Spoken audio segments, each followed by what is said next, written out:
The book that I chose was called Strong Deaf, and I I really loved it. Like, I couldn't put it down. Like, I was reading it everywhere I went, and every little second that I got to read on it, I read it. And so when it was finished, I was really sad. But there was the audience, the intended audience for the book, I would say could have been anybody, but for the most part, I think it was targeted more towards either hearing and deaf mixed families because of the family that was inside of the book, their background and family dynamics. And the two main things that stood out to me in the book as far as how the author wrote the book was the point of view of the story. The point of view was written as if the two sisters were talking about an event that happened. So one sister's hearing, and when she spoke, it was written in, perfect English.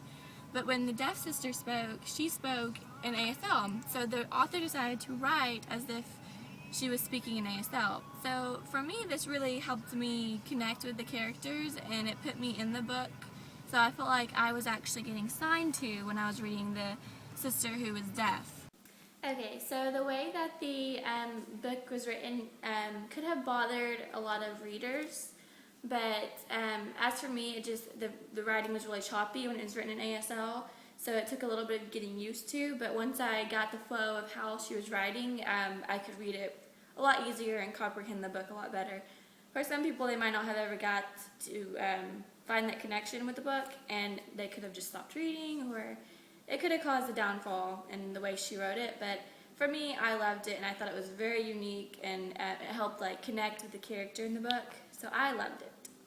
The other thing that stood out to me in the book that was unique about it was that mostly you hear about the deaf person being the minority and the one who feels left out and excluded from her family or his family, and this time it was switched around, and the hearing sister was minority.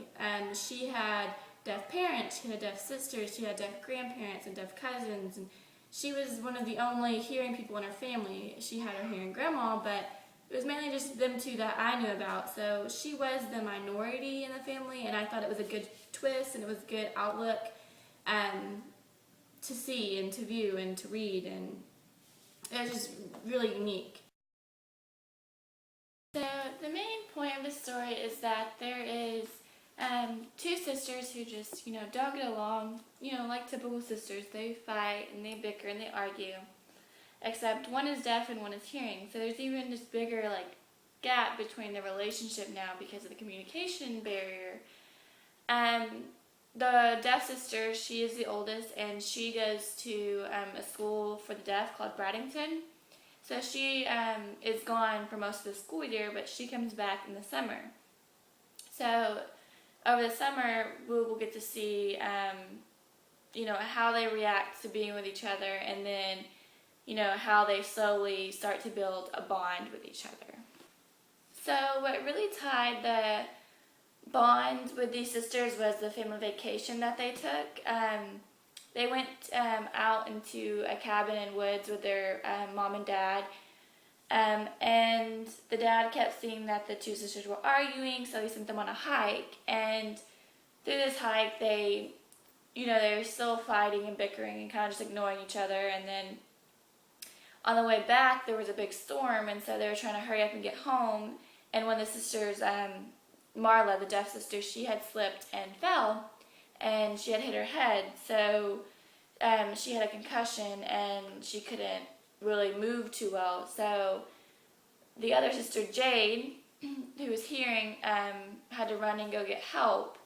So they had this bond because both of them were scared, and they realized that they're lucky to have each other, and they found comfort in the fact that they were alone and scared together. And so you could definitely tell on the way back from their vacation that they had this new sister bond.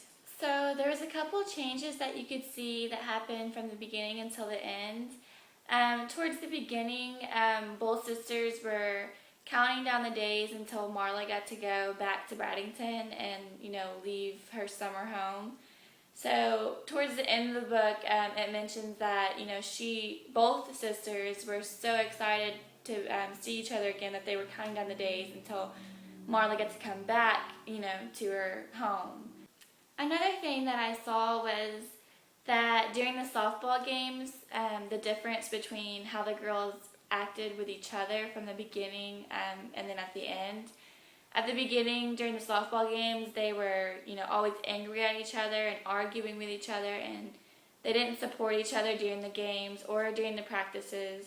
So if one of them got to play more, it was a big issue, and if the other one got a really good hit, it was a big issue, a big fight.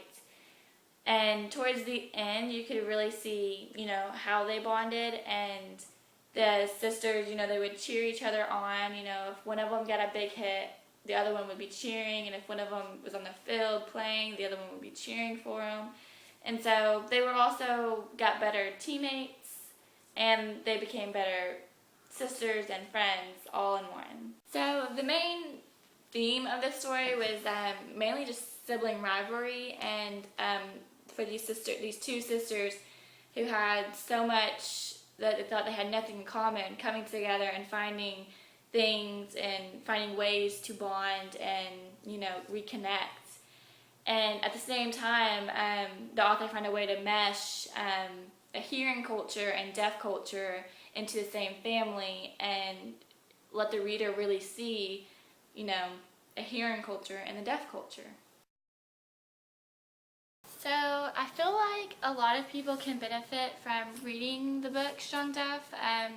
As far as deaf educators and SLPs go, I feel that the book was written in ASL, or part of it was written as if the main character was signing in ASL, and so as you read it, you get the feel of how it would be to communicate with a deaf individual. And I think that being either an SLP or a deaf educator, eventually you're going to have to get comfortable and understand how to communicate with people who are deaf and are signing to you, whether it's in writing or signing. So I think that's one way that deaf educators and SLPs can benefit from this book.